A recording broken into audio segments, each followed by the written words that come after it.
Hello, it's Joe from Nerd in Korea. We are doing our budget Azorius Commanders breakdown here. We're looking at EDHrec's top 5 Azorius Commanders under $2. I want to put a caution up right now. This is according to EDHrec. This is not my personal choice, okay? I actually get pretty snippy at one of the commanders because I don't like it. I don't think I've ever actually featured a commander I really don't like on one of these episodes before, but I really don't like one of them, and it's going to be very obvious which one. Anyway, we're going to talk about the themes for the different commanders and give you a couple of cards to help you get started on how to build it and maybe what to focus on. So many of these are so flexible though that it's really just like very basic groundwork and you can go anywhere from that. This is like brainstorming kind of thing. Anyway, if you like this, please hit like and subscribe. Our number 5 is Nico, Light of Hope. 2 white blue for this 3/4 human wizard, legendary creature, obviously. When Nico enters, create 2 shard tokens. These are enchantments that you can sack, kind of like clues, but it lets you just scry one and then draw a card. So pretty big upgrade with the scry there. And for 2 mana and tap, exile target non-legendary creature you control. Shards you control become copies of it until the beginning of the next end step. Right. Return it to the battlefield under Azorius control at the beginning of the next end step. So you're going to exile something that's going to come back. So basically flickering. And in the meantime, you're going to have all of these shards that are actually becoming copies of that creature, which has all kinds of ways to abuse that. Anyway, Nico's in 6,790 decks. Basically, this is a flicker enchantment theme commander, which I think is just all kinds of useful, especially in Azorius. You can get a whole bunch of really good stuff out of Nico. So yeah, making a pile of these shards into creatures can be abused easily. Definitely choosing the right creature to copy is the trick. So you should have more than one plan. I'm suggesting one here, but you need a lot more probably. You don't want to have just one plan with a deck like this anyway. So first up, flickering Soul Herder 1 and Azorius, so white blue for this 1/1, and whenever a creature is exiled from the battlefield, put a +1/+1 counter on Soul Herder. Great start. At the beginning of your end step, you may exile a target creature you control, then that card returns to the battlefield under your control, or its owner's control. That's what I should say, under its owner's control. So you're basically just going to flicker something at the end of turn. So if you do Nico comes back, makes 2 shards every time you do this, which can be very useful because those shards are enchantments. So we've got Entity Tracker. 198 for Soul Herder. I almost said Soul Hacker. I don't know why. Anyway, Entity Tracker 2 and a blue. For this 2/3 with Flash, a human scout has Eerie. So anytime you unlock a room or an enchantment enters, you're going to draw a card. So you're going to get 2 card draw every time you flicker your commander for only 63 cents. And next up is Archon of Sun's Grace for 2 white. This is a flying lifelink. Pegasus creatures you control have lifelink. Sure, why not? And Constellation, basically like Eerie except minus the room thing. So every time an enchantment enters, you're going to make a 2/2 white flying Pegasus creature token, which with this on the battlefield is going to have lifelink. And if you make all your shards into copies of this, you just cast any enchantments and you start throwing down a whole bunch of extra, Pegasus creatures into the battlefield, or Pegasus token creatures into the battlefield.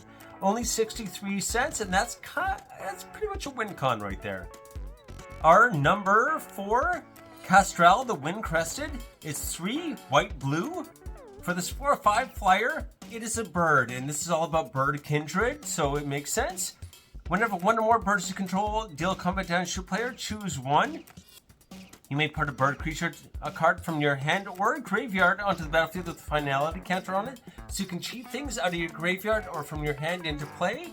Put a +1/+1 counter on each bird you control. Should be just about all your creatures, right? Or draw a card. Hey, card draw is always a good option. And yeah, he is in 7,352 decks. I should say he's heading 7,352 decks. Bird and Kindred may not sound very interesting, but it makes things so easy. Blocking, especially like you've got all your flyers. That's the main thing you have to worry about with blocking is like flyers getting through, and you're going to be the one with all the flyers. And we've got a little bit more to deal with that blocking thing. So anyway, getting all those bonuses so easily is just so good too. At only 40 cents. Aye. So my suggestions here are Watcher of the Spheres. I almost said plural, I don't know why. 1 in a blue for this 2/2 flyer. It is a bird wizard. Creature spells with flying you cast cost 1 less to cast. So that should be all of your creatures are 1 less to cast. And every time another creature with flying enters the battlefield, he gets +1/+1 until end of turn. Sure, why not? 59 cents. The main thing is the cost reduction, of course. And a 2/2 flyer for 2 mana. Not too shabby. I'm saying 2 a lot. Murmuration for 4 and a white. Birds control get +1/+1 and have vigilance. So they're all going to be +1/+1 and vigilant. Like, so you can just attack away and get all your, keep setting off your trigger for your commander, and you're still going to be ready to block every single turn. Ooh, no one's going to want to really swing at you. At the beginning of your end step, for each spell you've cast this turn, create a 1/2 blue bird creature token with flying named Stormcrow. You might be thinking, Stormcrow? Isn't that the most powerful card in the game? Not really, but yes it is. 37 cents, I almost forgot to say. Number 3. This is Hope Esthium. For a white and a blue, this 2/2 has lifelink. Again, I don't make these lists, right? I'm taking it from EDHrec, and I look at the ones that are like under $2, and I do the top 5 under $2 on EDHrec. This is not my pick. Anyway, here, let's finish going over it. At the beginning of your end step, each opponent mills X cards, where X is the amount of life you gain this turn. So it's like a life gain mill combo? So what are 2 things people don't like in Commander? Mill and life gain. I guess mill is much more unpopular than life gain, but both can be pretty annoying. So putting both into the same thing, like EOE and the Final Fantasy set had this for Azorius. I personally wouldn't have done that. I know one of my subscribers, commenters, Patrick Whitney, sent me a message where he went on quite a long bit of the message about how much he hates mill decks. And yeah, he's right. He's definitely right. Anyway, Hope is in 9,777 decks. He's heading 9,777 decks, which is weird. Anyway, so yeah. Life gain and mill though, come on. I mean, I got suggestions and stuff, but I would not play this myself. Anyway, really surprised this is on the list. Even there's like Will. What is the full name of it? I did a budget deck on a Will. That's gain life, and then you can use it for like cost reduction after, which is kind of a fun combination. This is just, anyway, 41 cents for this guy. Anyway, on to our suggestions. Space-time anomaly. I said it right. Hey, for 2 and a white. 2 a white and a blue. There you go. Yeah. Target player mills cards equal to your life total. So yeah, you could probably mill someone out pretty easy with your life gain. Anyway, that's 34 cents. And Rock's Faith Mender. For 3 and a white, this 1/5 with lifelink. This used to be a much more expensive card. This was up over $5 not that long ago. So if you gain life, you gain twice that much life instead. For only 187 now. I actually have this in my binder. Maybe I should take it out because it's dropped. Number 2, Mendicant Core Guidelight. Much better, much better. A white and a blue for this star 3, so its power is dependent. We'll see. So its power is equal to the number of artifacts you control, and it has start your engines. People hate this mechanic. in Commander, it's really not that bad. If any of your opponents take 1 damage for a full cycle, you're going to be at full speed, or max speed, I should say. And then, yeah, whenever you cast an artifact spell, you may pay 1. If you do, copy it. So this makes copying artifacts pretty easy and affordable.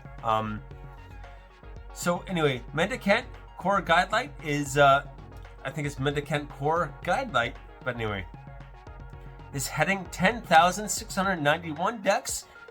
Such a huge step up from the last one. Oh boy. Anyway, artifact themes are just so good with white and blue as well that there's like a lot you can do with this. You can build this a lot of different interesting ways, I think. And yeah, the speed thing, you know what? It's not as bad as people made it out to be. I mean, I looked at it first and went, yeah, that's kind of that sucks. And then I actually saw it in action. I was like, okay, you know what? Maybe it's not that bad. Copying all artifacts you cast for just 1 mana, just even, yeah, is insanely good. And it's not even limited to like once per turn or anything. Anyway, only $1. And one of my favorite cards is my first recommendation, Kappa Cannoneer for 5 and a blue. Has improvised, meaning you can tap 5 artifacts and pay 1 blue and cast it there. Has ward 4, and whenever this creature or another artifact you control enters, put a +1/+1 counter on this creature. It can't be blocked this turn. Whenever this creature or another artifact. Oh, really? It counts itself. That's super weird, actually. So anyway, okay, I didn't notice that before somehow. Really should have, because it's like I said, called it my favorite card, and now I'm like, oh, it's better than I thought. Anyway, only 43 cents. That's crazy. It just got printed so many times. That's why it's cheap. This should be like a $5 card, but anyway. Next up, Iron Spider Stark upgrade. 3 mana for this. 2/3 Spider Hero, unsurprisingly, with Vigilance. You can tap it. Put a +1/+1 counter on each artifact, creature, and/or vehicle you control. Artifact creatures and vehicles. That's just doing so much. And pay 2, remove 2 +1/+1 counters from among artifacts you control. Draw a card. And you don't have to tap to do that either. So yeah, if you've got a whole bunch of these +1/+1 counters and a decent amount of like even colorless mana, you can just keep drawing cards. 109 now. That actually went up. Number 1, we've got Hilda of the Icy Crown. For 2 white-blue, this 3/4 human warlock says whenever you tap an untapped creature an opponent controls, you may pay 1. When you do, choose 1. So yeah, create a 4/4 white and blue elemental creature token, 4/4 token. Put a +1/+1 counter on each creature you control. Or scry 2, draw a card. Scry 2, draw a card. Just for tapping something, which is kind of a good thing to do anyway. Actually wanted to pick up one of these and I can't find it for like under $2 in Korea. A lot of times the Korean price is ahead of North American price, so if you want to get this, pick it up soon, I think. Anyway, she is heading 11,664 decks. Again, tapping down an opponent's board does so much work. It is just very, very a useful thing to do. So yeah, you're never going to be like sorry about tapping down an opponent's creature, and like maybe you don't have the 1 mana. It's still good to do that, right? The bonuses you get for doing this are huge, and it's just flexible. This is one of the most flexible cards. Like, tap down your opponents, and yeah, you can kind of just build it to anything you want. You've got elemental, you got tokens, you got +1/+1 counters, you've got card draw and scry. You can kind of take this in so many different avenues. Anyway, 159 right now. So for my suggestions, we got Spider Woman, Stunning Savior for 1 in blue or white. She's a flying 2/2, and artifacts and creatures your opponents control enter tap. So they actually come in and then they tap, meaning every time something enters, you get to pay the 1 and activate one of your abilities. Huge. Bluster Squall. Pay 1 mana, tap target creature you don't control, Or, much better, Overload for 3 in the blue, tap down everything you don't control. Or sorry, tap down all the creatures you don't control. So basically, yeah, just set up your, build up your forces, cast this, win the game. So yeah, it's a trigger for Hilda and just like a win con basically. 33 cents only. Crazy. The list. Okay, we've got Nico, Light of Hope for 48 cents. Castrol, the Wind Crested for 40 cents. Hope Esthium for 41 cents. Okay, sure. Mendicant Core, Guidelight, $1. I don't know how to say his name. I feel like my intonation's off. Anyway, Hilda of the Icy Crown, $1.59. If you want to really get it soon. Anyway, take it easy.